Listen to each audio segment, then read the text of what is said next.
మన ముందుంచాలని ఆశపడుతూ ఉంటున్నా. మన జీవితం విలువ పెంచేటటువంటి ముఖ్యమైన లక్షణాల గురించి నేను జ్ఞాపకం చేయబోతూ ఉంటున్నా. మన యొక్క జీవితం విలువ పెంచే ముఖ్యమైన లక్షణాలు.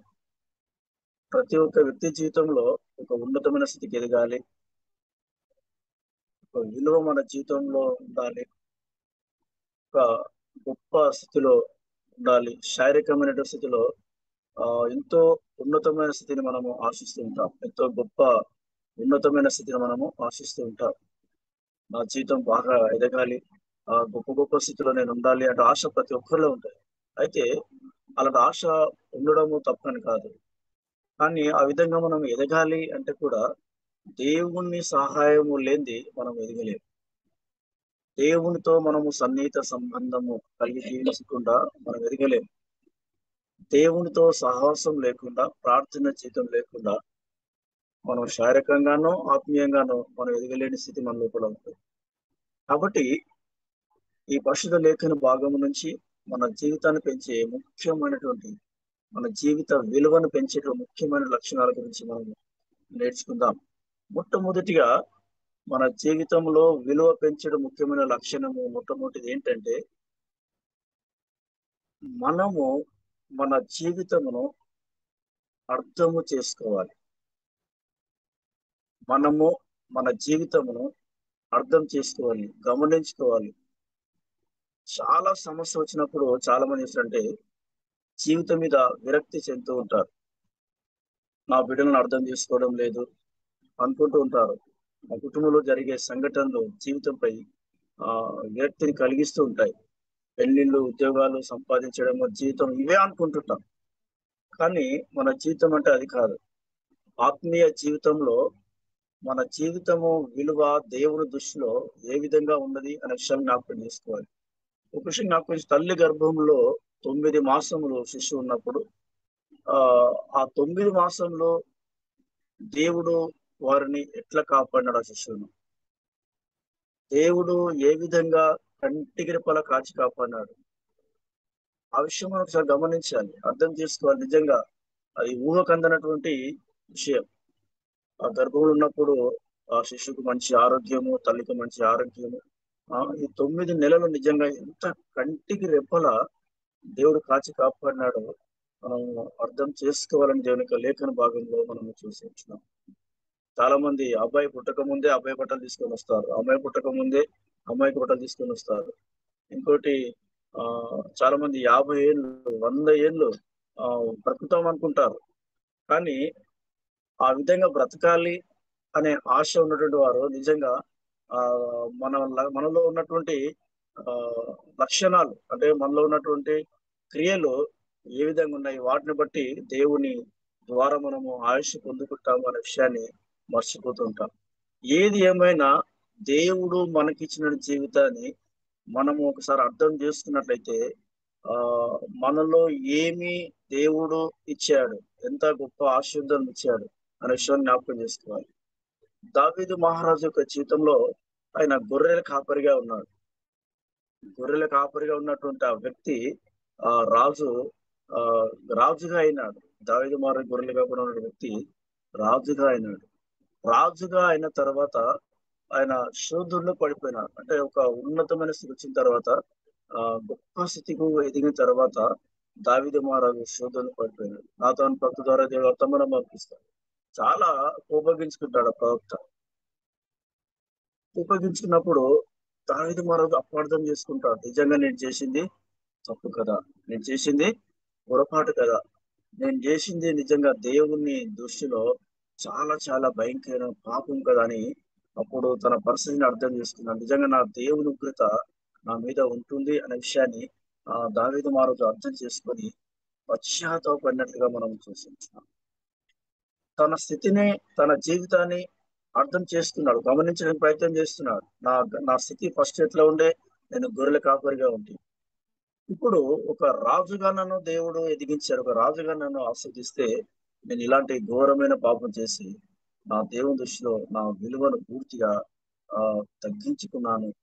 నా దేవుని దృష్టిలో ఎంతో గొప్పగా ఉన్నటువంటి నేను ఇప్పుడు ఎంతో దిగజారినటువంటి ఒక పాపిగా నేను దేవుని దృష్టిలో అయిపోయానే అని అప్పుడు తన జీవితాన్ని అర్థం చేసుకొని ఆహ్, పశ్చాత్తాపపడ ప్రారంభించాడు. కన్నీటి ప్రార్థన చేశాడు దావీదు మహారాజు. తర్వాత ఒకవేళ పనిష్మెంట్ ఇచ్చే మొదటి కుమారుడు దేవుడు తీసుకువెళ్ళాడు. కానీ తర్వాత తన యొక్క జీవితంలో దేవుడు గొప్ప ఆశీర్వాదాలు కుమ్మరించాడు. చివరికి తన హృదయానుసారిగా దావీదు మహారాజును దేవుడు ఆహ్, ఆశీర్వదించిన తన హృదయానుసారిగా దేవుని యొక్క హృదయానుసారిగా ఆహ్, మారేటట్లుగా ఒక గొప్ప ఉన్నతమైన ఆత్మీయ స్థితిలో ఒక గొప్ప ఉన్నతమైన స్థితికి దావీదు మహారాజు ఎదిగినాడు. తనను తాను అర్థం చేసుకున్నాడు. తనలో ఉన్నటువంటి పాపపు జీవితాన్ని జ్ఞాపకం చేసుకున్నాడు. అర్థం చేసుకున్నాడు. నిజంగా అయ్యో! నేను చేసింది చాలా ఘోరమైన పాపం కదా! నేను చేసింది చాలా పొరపాటు కదా! నిజంగా దేవునికి అయిష్టంగా ఎంతో నేను జీవించాను కదా! అని ఎంతగానో దావీదు మహారాజు పశ్చాత్తాపపడ్డాడు. అంతకుముందు ఆహ్, ఆయన గమనించకుండా ఉన్నప్పుడు, అర్థం చేసుకున్నప్పుడు ఆయన పాపం చేశాడు.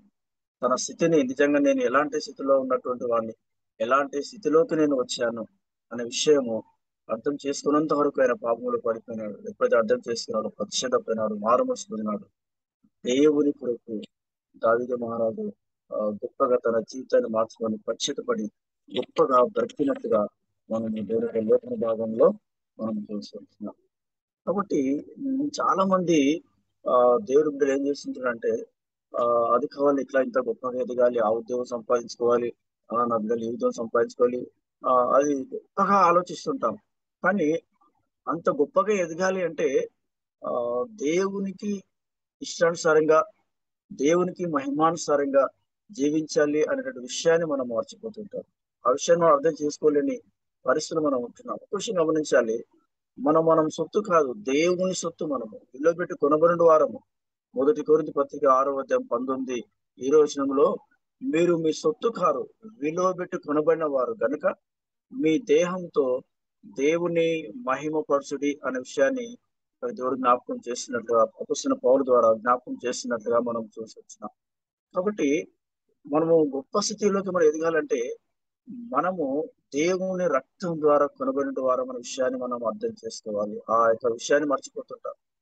దేవుడు మన కొరకు తన శ్రేష్టమైన రక్తమును చిందించాడు అనే విషయాన్ని మనము ఆ గొప్ప త్యాగాన్ని అర్థం చేసుకోలేని పరిస్థితి మన జీవితంలో ఉంటున్న మనం చూస్తున్నాం. సమస్యలు వచ్చినప్పుడు, ఇబ్బందులు వచ్చినప్పుడు నిజంగా దేవుణ్ణి చాలా మంది ఎందుకు ప్రభా నాకే ఈ విధంగా జరిగింది? ఎందుకు ప్రభా నాకే నేను నీకు ఎంతో నమ్మకంగా జీవిస్తున్నా ఎందుకు నా విధంగా జరుగుతుంది? నా పొరుగువాడు, నా ఎదుట ఫ్రెండ్స్ ఎంతో మంచిగా జీవిస్తున్నారు ఎందుకు ప్రభు అని మనం దేవునిని మనం ఎంతగానో ప్రశ్నలు అడిగే పరిస్థితిలో చాలా మంది క్రైస్తవులు జీవిస్తూ ఉంటున్నారు. కానీ దేవుడు మనల్ని ఏ విధంగా కాపాడుతున్నాడో మనం అర్థం చేసుకోలేకపోతూ ఉంటున్నాం. దేవుడు మనల్ని ఏ విధంగా కంటి రెప్పలా కాచి కాపాడుతున్నాడో మనం అర్థం చేసుకోలేకపోతున్నాం.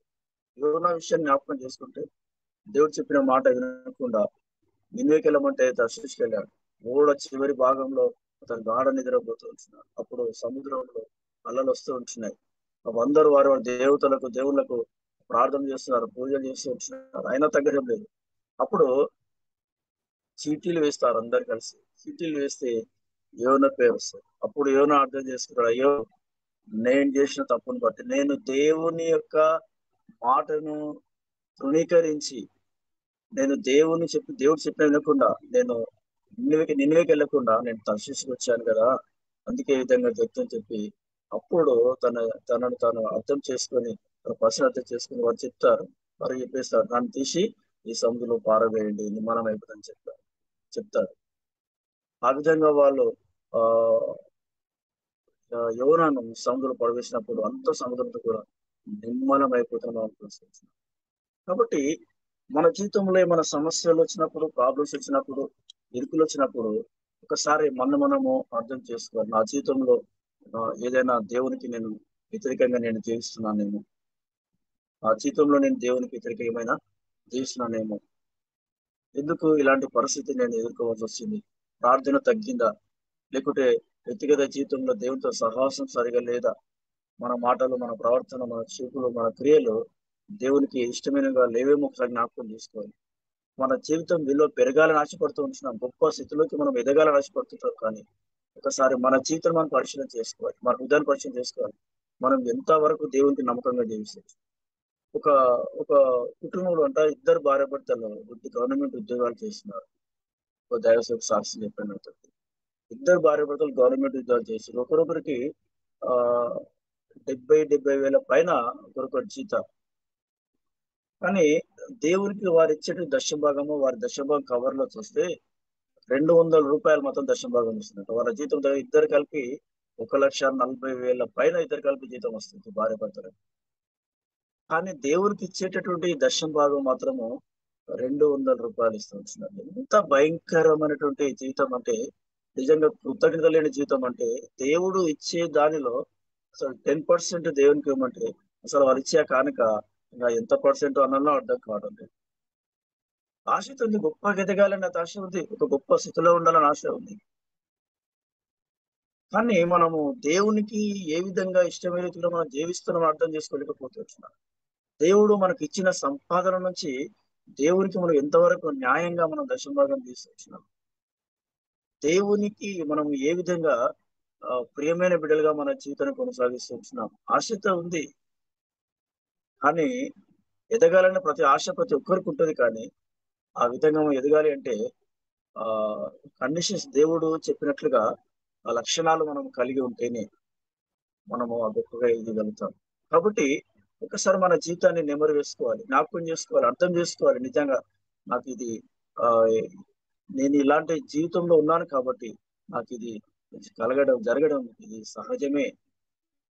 దావీదు మహారాజు అర్థం చేసుకున్నాడు. నిజంగా నేను పాపం చేశాను కాబట్టి నాతోని భక్తి చెప్పినప్పుడు ఆయన చెప్పింది కరెక్టే. దేవుని కృత నా మీదకి రావడం అది కరెక్టే అని అప్పుడు అర్థం చేసుకొని విలవిలలాడిపోయాడు. విరిగి నలిగిన హృదయంతో ప్రార్థన చేసుకున్నాడు. నీవు నేను కూడా మన జీవితాన్ని గమనించి ఒకసారి తిరిగి రిపీట్ జ్ఞాపకం చేసుకొని గత మాసంలో నేను ఏ విధంగా దేవునికి ప్రియమైన బిడ్డగా జీవించానా? దేవునికి వ్యతిరేకమైన బిడ్డగా జీవించానా? ఒకసారి మన జీవితాన్ని నెమరు వేసుకొని, మన పరిస్థితి మనలో ఉన్న పరిస్థితిని అర్థం చేసుకొని, మార్చుకోవడానికి మనం ప్రయత్నం చేయాలి. గత మాసంలో దేవుడు నాకెంత ఆదాయం ఇచ్చాడు. నా దేవునికి నేను ఎంత దశమభాగం ఇచ్చాను. ప్రతిరోజు కూడా 24 గంటలు దేవుడు నాకు అవకాశం ఇస్తూ ఉంటున్నాడు. ప్రతిరోజు 24 గంటల్లో నేను దేవునికి ఎంత సమయాన్ని నేను కేటాయిస్తున్నా? 2 గంటల 5 నిమిషాలు, కనీసం 2 గంటలైనా నేను దేవునికి సమయాన్ని కేటాయిస్తున్నానా? ప్రార్థనలో నేను కొనసాగుతున్నాను. ఒకసారి జ్ఞాపకం చేసుకోవాలి. చాలా మంది దైవ సేవకుల జీవితాల్లో కూడా ఈ సమయంలో దశమభాగం తీయలేని పరిస్థితులు ఎంతో మంది దైవ సేవకుల యొక్క జీవితాలు కూడా ఒక్కసారి మనం పరిశీలన చేసుకోవాలి. నిజంగా దేవుడు దశమభాగం తీయమని చెప్పిన సమయంలో కూడా అర్థం చేసుకోవాలి. నిజంగా నేను తీస్తున్నానా గమనించాలి. ఆ సమయాన్ని దేవుని దగ్గర గడుపుతున్నానా? కనీసం 2 గంటలైనా దేవుని దగ్గర గడుపుతున్నాను. ఒక్కసారి మనము అర్థం చేసుకోవడానికి ప్రయత్నం చేసి, గమనించడానికి ప్రయత్నం చేస్తుంటే మనకు దేవుడు బయలుపరుస్తాడు. చూపిస్తారు మన జీవితాన్ని బట్టి కూడా టీవీ మాదిరిగా మనకు చూపిస్తాడు. మనం ఎంత సమయం గడుపుతున్నాం దేవుని దగ్గర. కానీ దేవుని దగ్గర మనం విధంగా అడగడం లేదు. కుటుంబ లక్షణము మనల్ని మనము అర్థం చేసుకోవాలి. మన జీవితాన్ని మనము అర్థం చేసుకోవాలి. మన జీవితం మీద మన ఆలోచన చేయాలి.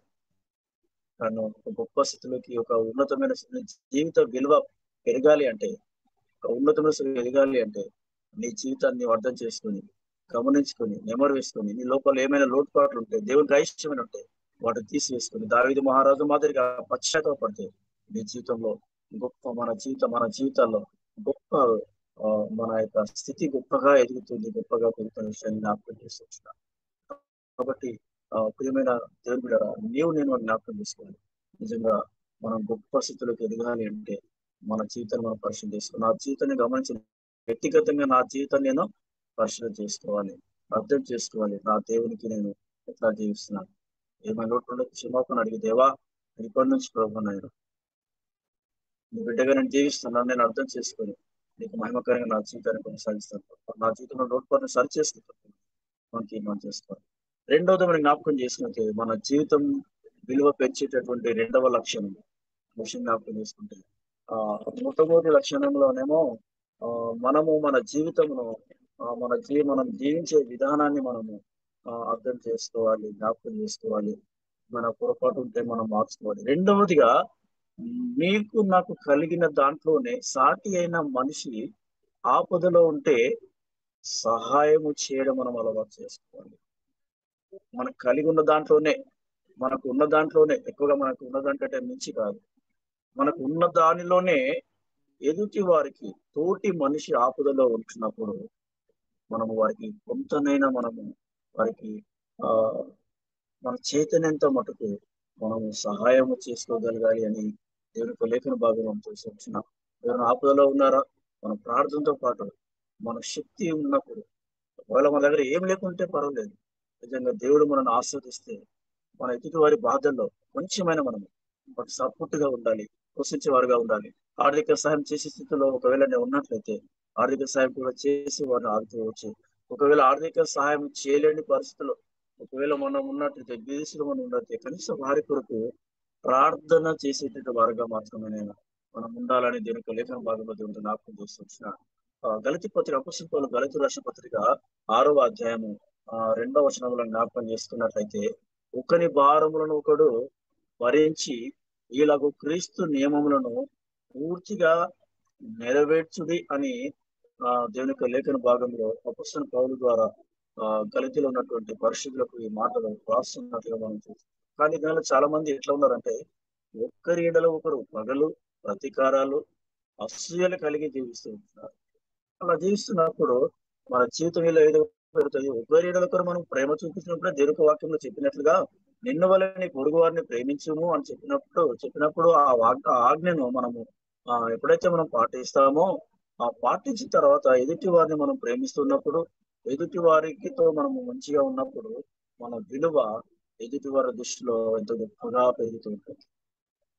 దేవుడు చెప్పినటువంటి ఆ ఆజ్ఞను మనము పాటించి మనము దేవుని యొక్క వాక్యం చెప్పినట్లుగా ఒకరి భారములను ఒకడు భరిస్తూ మనము జీవించినట్లయితే మన దాంట్లో మనకున్న దాంట్లో చేతనైన సహాయం ఎదుటి వారికి ఇబ్బందులు ఉన్నప్పుడు మనం చేస్తున్నట్లయితే దేవుని ద్వారా మన విలువ ఎంతగానో గొప్పగా పెరుగుతుందని దేవుని యొక్క లేఖన భాగంలో మనం చూస్తాం. బహుశా యోహాను యొక్క విషయంలో దేవుడు ఏమంటారు, స్త్రీలు కన్నటువంటి నదులలో ఇతని వంటి గొప్పవాడు కూడా ఎవరు లేడు, ఉండబోడు అనే విషయాన్ని కూడా గొప్ప సాక్ష్యము బాప్తిసం ఇచ్చే యోహాను గురించి దేవుడు ఇవ్వగలిగి వచ్చినాడు. ఎందుకంటే ఆయన బ్రతికినప్పుడు ఎంతో దేవునికి నమ్మకమైన వ్యక్తిగా, దేవునికి ప్రియమైన వ్యక్తిగా, దేవుని క్రీస్తును సంతోషపరిచే బిడ్డగా తన యొక్క జీవితాన్ని కొనసాగిస్తూ మనం చూసి వచ్చినాం. దేవుని కొరకు ఎంతో సేవ చేసినట్లుగా మనము చూసి వచ్చినాం. ఎంతో మందికి బాప్తీసాలు ఇచ్చినట్లుగా మనము చూసి వచ్చినాం. కాబట్టి దేవునికి వాక్యంలో చెప్పినట్లుగా నేను మనమందరం కూడా దేవుడు చెప్పినట్లుగా ఒకరి భారంలో కూడా మనము భరించాలి, ఒకరికొరకు ఒకరు మనం ప్రార్థన చేయగలగాలని దేవునికి లేఖన భాగంలో చూస్తున్నాం. మా కుటుంబంలో నా కుమారుడికి ఆరోగ్యం బాగాలేనప్పుడు, ఆపరేషన్ ఉన్నప్పుడు నిజంగా మన యొక్క పెద్దలు జేఎల్ డేవిడ్ సార్ గారు, మైకేల్ మనోజ్ సార్ గారు నిజంగా మమ్మల్ని ప్రేమించి ఆపదలో ఉన్నప్పుడు ఎంతగానో ఆదుకున్నారు. ఆర్థిక విషయంలో సపోర్ట్ చేశారు, ప్రార్థన చేశారు. గ్రూప్ లో ఉన్నటువంటి ఉదయకాల ప్రార్థనలో పాల్గొనే వారందరూ కూడా మా కుమార్ యొక్క ఆపరేషన్ విషయంలో ఎంతగా ప్రార్థన చేశారు. ఆ ప్రార్థన వలన ఈరోజు నా కుమార్ సజీవంగా గొప్ప స్థితిలో ఉండగలుగుతూ ఉంటున్నారు. ఎందుకు జ్ఞాపకం చేస్తున్నానంటే, మన ప్రార్థన సహాయ సహకారాలు మన చేతనైతే మటుకు మనము సహాయం చేయగలిగితే నిజంగా ఎదుటి వారి యొక్క హృదయాలు పెరుగుతూ ఉంటుంది, గొప్ప స్థితిలో ఉంటుంది, గొప్ప స్థితిలో ఉంటుంది. నిజంగా మా కుమారు బాలినప్పుడు ఎంతో మంది దాదాపుగా 1,20,000 ఖర్చు అయితే నిజంగా దేవుడు ఎంతో మందిని ప్రేరేపించి నిజంగా ఆర్థికంగా దేవుడు సపోర్ట్ చేయగలిగినాడు, సహాయం చేయగలిగినాడు. ఎంతో మంది వారి యొక్క ఆదరాభిమానాలు మేము పొందుకోగలిగి ఉంటున్నాం. మాకున్న బాధ ఎంతో మంది కూడా పంచుతున్నారు. హాస్పిటల్ వేసినప్పుడు ఒక చిల్లి గవ్వ నా దగ్గర లేదు, ఒక 2,000 తప్ప ఒక్క రూపాయి లేదు. మాకున్న బాధను అందరూ పంచుతున్నారు. అందరు పంచుకోబట్టి నిజంగా దేవుడు ఎంతో గొప్ప కార్యం చేసినారు. నేను వాళ్ళ కొరకు అప్పటి నుంచి కూడా మర్చిపోకుండా నేను వాళ్ళ పేర్లు రాసుకొని కూడా వాళ్ళ కొరకు ప్రతిరోజు నేను ప్రార్థన ఇప్పటి వరకు కూడా ప్రార్థనలు చేస్తూనే ఉంటున్నాను. ఇప్పటి వరకు వారి కొరకు ఆ కుటుంబాలకు ప్రార్థనలు చేస్తూనే ఉంటున్నాను. ఎందుకంటే మనము ఒకరి భారంలో ఒకరు మనం భరిస్తున్నప్పుడు, మన చేతనైన సహాయం మనం చేస్తున్నప్పుడు ఎదుటి వారి దృష్టిలో కూడా మన విలువ ఎంతో గొప్పగా ఉంటుంది అనే విషయాన్ని దేవుని మాతో జ్ఞాపకం చేస్తున్నాడు. యేసు ప్రభు నీ కొరకు నా కొరకు ఎంతగానో అలిగిపోయినా ఆ విషయాన్ని మనం మర్చిపోతుంటాం. మనం పొందవలసిన శిక్షను ఆయన మీద వేసుకుని మనం నిజంగా ఎంతో మన కొరకు ఆయన నరక వేదన అనుభవించాలి. సిలువలో తన యొక్క రక్తాన్ని మన కొరకు చిందించాలి. మనందరం బాగుండాలి. కానీ నేటి ప్రజలు నేటి దినాలు ఎట్లా ఉన్నారంటే ఒకరు పగలు ప్రతీకారాల్లో పెంచుకొని కలిసి ఉండవలసిన వారు దూరం దూరం ఉంటూ పగలు ప్రతీకారాలతో కలిసినప్పుడు మాట్లాడుకోనకుండా షాలోమని చెప్పుకోనకుండా పనులను కోరుకుతూ అసభ్యకరంగా చూస్తూ కోపంతో చూస్తూ అసహించుకుంటూ వెళ్ళిపోయేటువంటి పరిస్థితులు ఎంతో మంది జీవితాలు మనం చూస్తాం. కానీ దేవుడు ఆ విధంగా జీవిస్తే ఎంతగానో బాధపడతాడు. నేను వాళ్ళని పొరుగు వారిని ప్రేమించి నీకున్న దానిలో నీ తోటి వారికి సహాయం చేయాలని దేవుడు లేకుండా ఆదాము యొక్క జీవితంలో సొంత అన్నదమ్ములే కయ్యను హేబెలు సొంత ఒక తల్లి కడుపులో పుట్టినట్టు కానీ సొంత అన్ననే సొంత తమ్ముని ఏదో దేవుడు తన అర్పణను అంగీకరించలేదు, తన తమ్ముని అర్పణను అంగీకరించాడు కదా చిన్న ఆ యొక్క ఆ విషయాన్ని కూడా తట్టుకోలేకపోయినాడు. దేవుడు అంగీకరించినందుకే ఆ విషయం తట్టుకోలేదు. అతను చేసేది పొరపాటు, సరిగ్గా ఆ అర్పణ అర్పించలేదు. అతను చేసిన తప్పును అర్థం చేసుకోలేదు, గమనించలేదు, గుర్తించలేదు. కానీ తన తమ్ముని పైన దేశం పెంచుకొని తన తమ్ముని చంపివేసిన మనం చూస్తుంది. కానీ దేవుడుకోలేదు, అతని దేశ దిమ్మరిగా చేసేసాడు. దేశ దిమ్మరైపోయాడు కాయను. కాబట్టి ఎదుటి వారి పైన మనకున్నటువంటి ఎదుటి వారికి మనకున్న దాంట్లో మనం సాయం చేయాలి. కానీ ఎదుటి వారి పైన మనకు కూడా పగలు ప్రతీకారాలు మనము పెంచుకోకూడదని దేవుని లేఖన భాగంలో దేవుడు మనతో జ్ఞాపకం చేసి మనం చూస్తాం. నిజంగా ఎవరైనా ఇబ్బందులు ఉంటే మనము ఆదరించి అది అప్పుడు మన జీవితాన్ని గొప్పగా చేస్తుంది. మా ఇంటికి వచ్చారు మైకేల్ మోహన్ సార్ గారు, అదేవిధంగా మా సహాయక సంఘ చైర్మన్ జీసీ తిరుమూర్ సార్ మా ఇంటికి వచ్చి ప్రార్థన చేసి వెళ్ళారు. మా బాబు గారు నిజానికి ఎంతో సంతోషం అనిపించింది ఆ ప్రార్థన. నిజంగా బాధలో ఉన్నప్పుడు, దుఃఖంలో ఉన్నప్పుడు ప్రార్థన చేసినప్పుడు ఆ హృదయం ఎంత నిబ్బరంగా ఉంటుంది, ఎంత ధైర్యంగా ఉంటుందంటే ఉన్నంత బలం వచ్చేస్తుంది. ఒకరికొరకు మనం ప్రార్థన చేయగలిగాం. ఒకరికొరకు మనం ప్రార్థన చేయగలిగితే నిజంగా మన జీవితం విలువ దేవుని దృష్టిలోనూ మనుషుల దృష్టిలోనూ ఎంతో గొప్పగా ఎదుగుతుంది, గొప్పగా పెరుగుతుంది. మన జీవితం మన విలువ పెరుగుతుంది. కాబట్టి నేను రెండవ లక్షణం ఏంటంటే మన జీవిత విలువ పెంచేటటువంటి రెండవ లక్షణం ఏంటంటే నేను మనకున్న దాంట్లో ఎదుటి వారికి ఆపదలు ఉన్నప్పుడు వరకు మనము సహాయం చేయగలగాలని తెలియజేయగలుగుతున్నాం. బిల్లీ బ్రే గారు 1794 సంవత్సరంలో జూన్ 1వ తేదీన ఆయన జన్మించాడు. 1832లో ఆయన నవంబర్లో మార్చబడి ఆయన తన జీవితాన్ని ప్రారంభించాడు. అంతకుముందు ఆయన త్రాగుబోతు జీవించేటవాడు, సిగరెట్లు ఎక్కువగా తాగేటవాడు.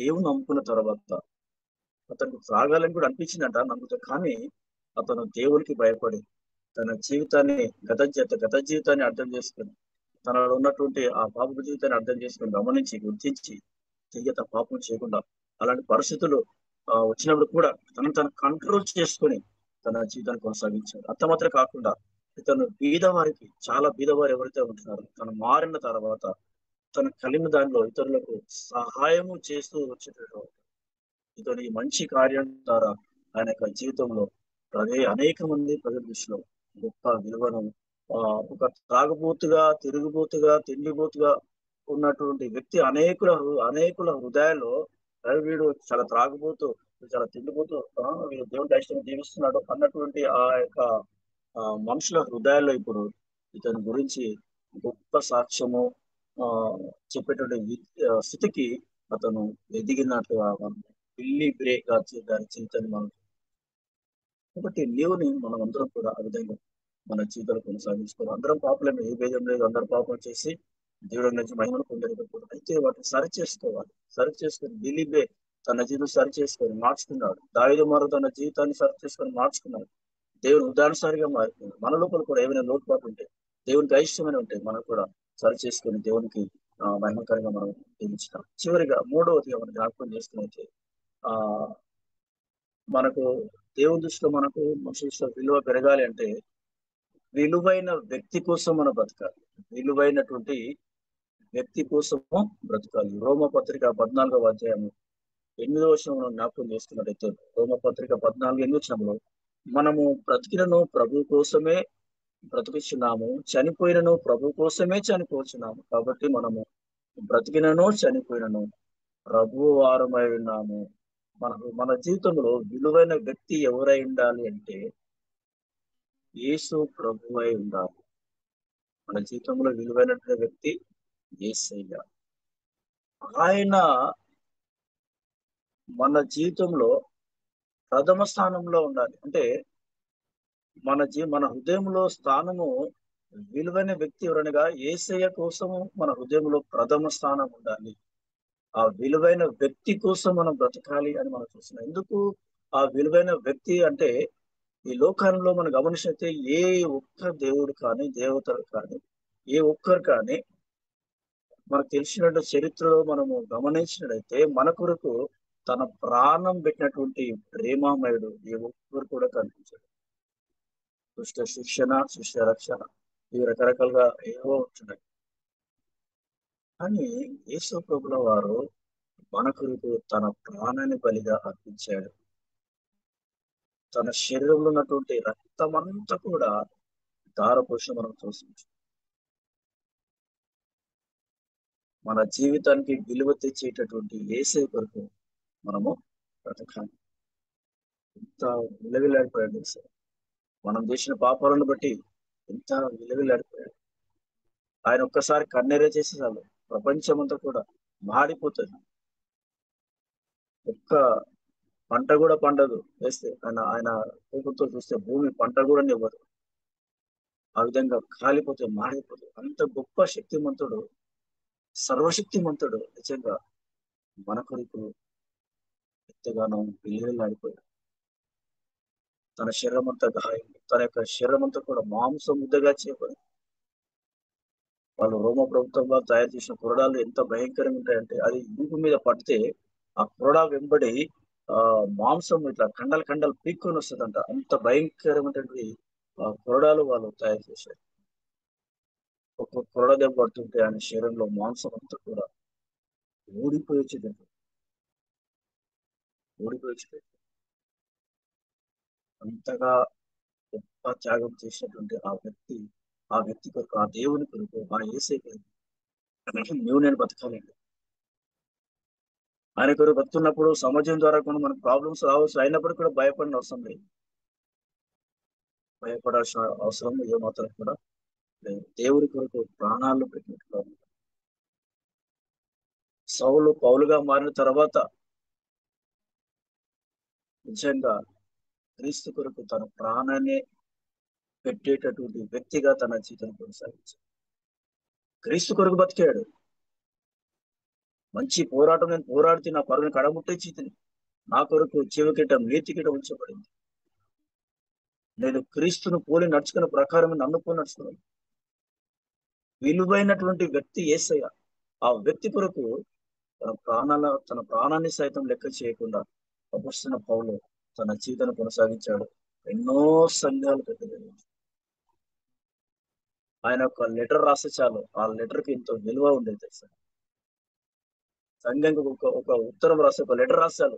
ఆ లెటర్ రాస్తే ఆ లెటర్‌ని ఎంతో వాళ్ళు భద్రపరుచుకునే వారు సంఘస్థులు. అంటే ఎంత గౌరవం పౌలు పైన. ఆయన ఎంతగా ప్రయాసపడితే, ఎంతగా వారి కొరకు జీవిస్తే, వారి కొరకు సంఘాలు కట్టినప్పుడు ఆయన ఎంత ప్రయాసపడేవారని గమనించుంటారు. నువ్వు నేను కూడా విలువైన వ్యక్తి కోసం మనం బ్రతుకుతూ ఉంటే, మన జీవితం విలువ ఎప్పుడు కూడా తలగానే ఉంటుందో దీనికి లేఖను మనం జ్ఞాపకం చేస్తున్నాం.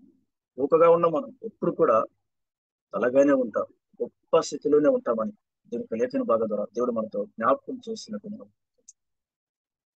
కాబట్టి ప్రియమైన దేవుడి బిడ్డలారా, దేవుడు చెప్తూ ఉంటున్నాను, నీ జీవితం విలువ పెరగాలి అంటే, గొప్ప స్థితిలోకి నీవు ఎదగలగాలంటే విలువైన వ్యక్తి కోసం మనం ప్రస్తుతం.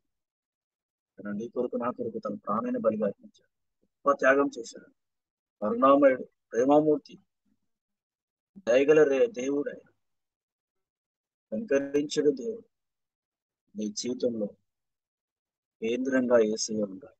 మన జీవితంలో కేంద్రంగా యేసయ్యని కేంద్రంగా, ఆయన తర్వాత అన్ని. గొప్ప వ్యక్తి ఎవరంటే మన కొరకు తన శ్రేష్ఠ రక్తాన్ని చెల్లించినటువంటి ఆ ప్రేమమయుడు ఆ యేసయ్య. ఆయన కొరకు నేను బతుకుతాను, ఆయన కొరకు నేను బ్రతికితే దేవుడు ఎన్నో అద్భుత కార్యాలు దేవుడు అసలు పౌలు మారు మనసు పొందిన తర్వాత తను చనిపోయేంత వరకు క్రీస్తు కోసం బ్రతికి. నేను మారు మనసు పొందాం, బాప్తిస్మం తీసుకున్నాం. నిజంగా మనం క్రీస్తు కొరకు బ్రతుకుతున్నామా? ముఖ్యమైన క్రీస్తు మన జీవితంలో కేంద్రంగా ఉన్నాడా? ఒకసారి జ్ఞాపకం చేసుకోవాలి. ఆ గొప్ప వ్యక్తి, విలువైనటువంటి వ్యక్తి, ప్రపంచంలో క్రీస్తు కంటే గొప్ప విలువైనటువంటి వ్యక్తులు ఎవరు కూడా లేరు. అంత గొప్ప వ్యక్తి, అంత గొప్ప వ్యక్తికి ఈ ఉదయంలో ఎలాంటి స్థానం ఎంత విలువనిస్తూ వచ్చినాం పరిశీలన చేసుకో. ప్రియమైన దేవుడు, ఒకవేళ ఏసీ మన హృదయంలో లేని దాని కొరకు బతకలేసి ఉంటే ఇప్పటి నుంచి అయినా మనసు మార్చుకునే చివరిగా దేవుడు నీకు నాకు ఇచ్చిన దాన్ని బట్టి కృతజ్ఞత చెల్లించాలి. చాలా ప్రాముఖ్యం, కృతజ్ఞత చెల్లించాలి. ఒక దేవుడు ఒక ఇల్లు ఇచ్చిందనుకో, మనకు ఏం చేస్తుంటామంటే, ఆ ఇంట్లో సోఫా లేదు దేవా, ఆ ఇల్లు తగినట్టుగా పెద్ద టీవీ లేదు ప్రభువా అని ప్రార్థన చేసేవారు ఉన్నారు. ఇల్లు ఇచ్చాడు, సంతోషించడం లేదు. ఇల్లు ఇచ్చిన చాలని ఆయన అని ఆలోచించడం లేదు. కానీ అది కావాలి ఇది కావాలని అంటున్నారు. కానీ ఆ ఇల్లు ఇచ్చిన దానికి కృతజ్ఞత చెల్లించడం మర్చిపోతుంది. ఒక వ్యక్తి ఇల్లు పొందుకొని మళ్ళా బాధపడుతున్నాడు. దేవుడు నాకు ఇంత మంచి ఇల్లు ఇచ్చే కానీ సోఫా సెట్ అది లేదు అని చెప్పి వెళ్తూ చదువుతున్నాడు. అట్లా సరుగుతున్నప్పుడు బాధపడుతున్నప్పుడు అని ఇట్లా వెళ్తున్నప్పుడు బయట రోడ్డు మీద ప్లాట్ఫారం మీద పండుకునే వారు కనిపించారు. కొంచెం చల్ల చలికి వణుకుంటూ కనిపించారు, పండుకునే వారు కనిపించారు. అప్పుడు అనుకున్నాడు, వీళ్ళకి ఇల్లు లేక బట్టలు లేక రోడ్ల మీద చల్ల చలికి పడుకున్నారు. నాకు ఇలాంటి స్థితి అయితే నాకు ఇవ్వలేదు దేవుడు, నాకు మంచి ఇల్లు ఇచ్చాడని చెప్పి తన తప్పు తెలుసుకుని దేవుని ఆరాధించాడు.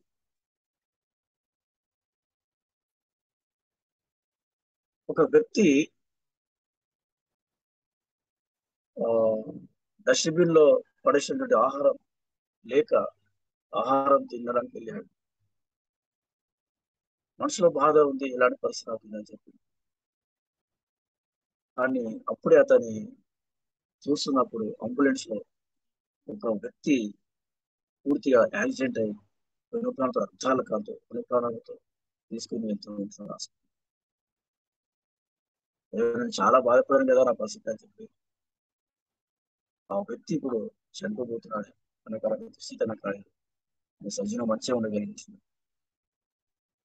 నాకు దేవుడిచ్చిన జీవితాన్ని బట్టి నా దేవుడికి శుద్ధి చెల్లించాలని చెప్పి వెంటనే దేవుడికి శుద్ధి చెల్లించాడు. ఒక ముసలవ్వ దేవునికి శుద్ధి చెల్లించినంట. ఏంటంటే ఆమెకు రెండే పనులు ఉన్నాయంటే, మిగతా పనులు ఏమంటారు? రెండు పనులు ఉండి దేవునికి దేవా నాకు ఈ రెండు పనులు ఇచ్చినందుకు నీకు వందనాలని దేవుని శుద్ధి చెల్లిస్తుందంట.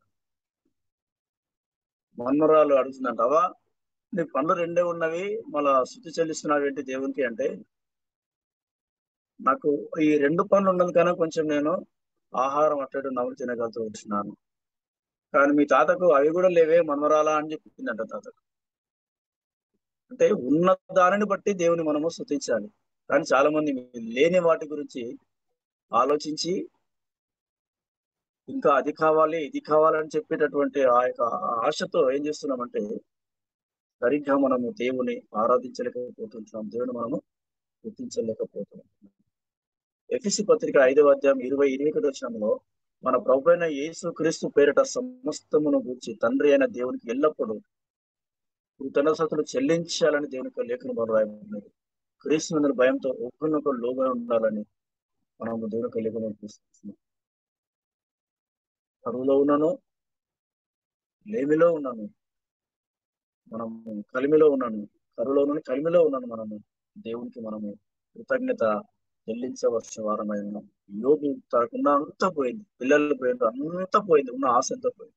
యెహోవా ఇచ్చిన యెహోవా తీసుకున్నాడు, ఆయన నామానికి స్తుతి కలుగును. అలాంటి హృదయం మనకు, అలాంటి స్థితి మనం చెల్లిస్తే మన జీవితం విలువ గొప్పగా పెరిగిపోతుంది. యోగుకు అన్ని పోయినప్పుడు స్తుతి చెల్లించిండు. తర్వాత చివరి అధ్యాయంలో చూస్తే యోగు కుమార్తెలంత సౌందర్యవతులు ఆ దేశంలోనే కనబడలేదు అనే వాక్యాన్ని మనం చూసొచ్చు. వీళ్ళు ఎంత గొప్పగా ఎదిగిపోయారు, ఎంత గొప్పగా పెరిగిపోయారు. 4 తరాల వరకు తన పిల్లలు చూడగలిగించినాడు. 4 రెట్లు ఆయన దేవుని ధర్మాల్లో పొందుకోగలిగాడు. మన జీవిత విలువ పెరగాలి అంటే మనం ముందు దేవుని యోగు మాదిరిగా నమ్మకం మనం ఏం లేకున్నప్పుడు కూడా దేవుని స్తుతించగలిగాడు. మనకు ఉన్నప్పుడు దేవుని స్తుతించాలి, లేనప్పుడు కూడా దేవుని స్తుతించాలి.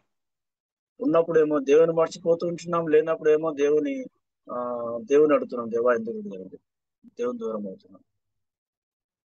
2 విధాలుగా పొరపాట్లు మనమే చేస్తున్నాం. కానీ ఎట్లా మన జీవితం విలువ పెరుగుతుంది? దేవుని దృష్టిలో మనం గొప్పవారు ఏ విధంగా ఉంటాం, మనుషుల దృష్టిలో మన విలువ ఏ విధంగా ఉంటుందో సార్ జ్ఞాపకం చేసుకోవాలి. మన జీవితం విలువ పెరగాలి అంటే, ఎదగాలి మనం అంటే, మన జీవితంలో నిజంగా యేసు ప్రభు కేంద్రంగా మనకున్నాడు. మనకున్న దాంట్లోనే మనము ఎదుటి వారికి మనము సహాయం చేయగలగాలి. మన జీవితాన్ని అర్థం చేసుకోగలగాలి, గమనించగలగాలి.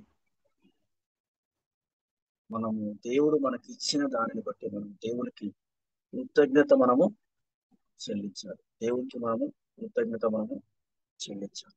అప్పుడు మన జీవితం ఎంతో గొప్పగా ఉంటుంది. దేవుని దృష్టిలో మనము ఎంతో ఉన్నతమైన స్థితిలో ఉన్నాం. అనేకులలో మనం ఎదుర్కొని ఎప్పుడు దేవుడు మనల్ని తలగానే ఉంచుతాడు. గొప్ప స్థితిలో దేవుడు మనల్ని పెడతాడు.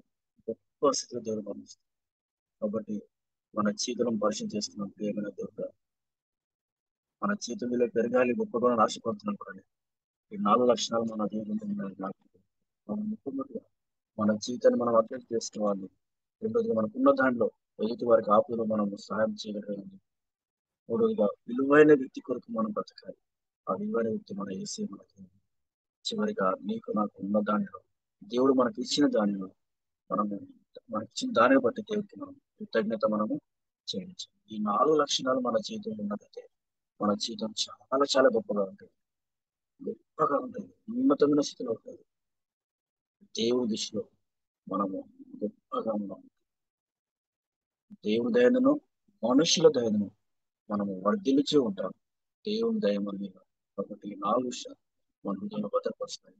దేవుని నమ్మకం మన జీవితాన్ని కొనసాగిస్తాం. ఇలాంటి జీవితం దేవుడు లేకుండా నాకు అందరికీ నేను దయచేయాలి.